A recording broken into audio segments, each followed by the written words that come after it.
I was the textbook definition of a Velcro girlfriend. If I could have spent 24 hours a day physically fused to my boyfriend's side, I would have. I was in the middle of my nightly routine, clinging to his neck and begging for one more goodnight kiss, when a flicker of strange, translucent text drifted across my vision like a live stream comment section. Is this side character actually brain dead? Can't she see the lead is doing a tactical lean back? For real, he doesn't even want to touch her. He only dated her to keep the crazy fans away. She really thinks she's the love of his life? Delusional. Almost there, guys. The real heroine is about to make her entrance. Our little stage 5 clinger is getting the boot any minute now. I stared at the floating words, my heart dropping into the pit of my stomach. My fingers, which had been laced tightly behind Cade's neck, slowly began to lose their grip. In the next second, Cade lifted his head. His eyes were dark, shadowed with a touch of the irritation that comes from being interrupted. His voice was a low, honeyed rasp. Why'd you stop? My heart gave a violent squeeze. My eyes darted around the room, unable to meet Cade's gaze. Under his piercing look, the kind that felt like he was peeling back layers of my skin, I reached down and gripped the silk sheets, whispering, I'm just tired. Cade didn't say anything. He just watched me for a long beat, probably trying to figure out if I was glitching. After a moment, he rolled over, his back to me. His voice was flat, impossible to read. Then sleep. Staring at the broad, cold expanse of his back, I felt like I'd just swallowed a mouthful of ash. It was bitter and suffocating. I sat up and clicked off the lamp. As I lay back down in the dark, the words from that comment kept looping in my brain. I shifted toward the very edge of the mattress, leaving a vast, empty canyon of space between us. I did my absolute best to stay as far away from Cade as possible.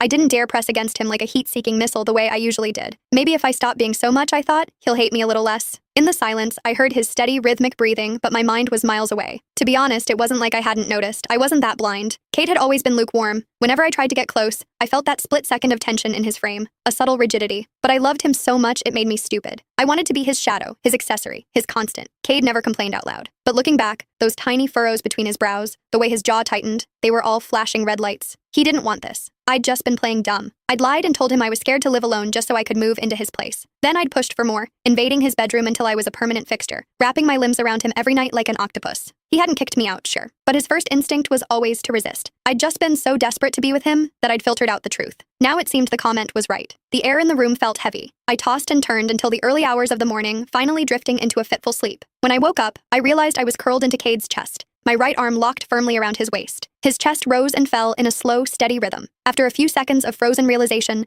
my soul nearly left my body. My body had gone into autopilot during the night, seeking him out like a habit I couldn't break. If he woke up and saw me like this, the annoyance would be written all over his face. Holding my breath, I moved with the agonizing slowness of a glacier, trying to retract my arm. I was inches away from a clean break, almost back to my side of the bed when a hand clamped firmly around my wrist. I looked up, slamming right into Cade's deep, bottomless eyes. He'd clearly just woken up. His voice was thick with sleep. What are you doing? Panicked, I yanked my hand back and shoved against his chest with both palms, trying to create distance. I stammered out the first excuse I could find. Nothing. It's late. I have to get to work. Cade didn't respond. He just You can find the full story in my bio. It's free.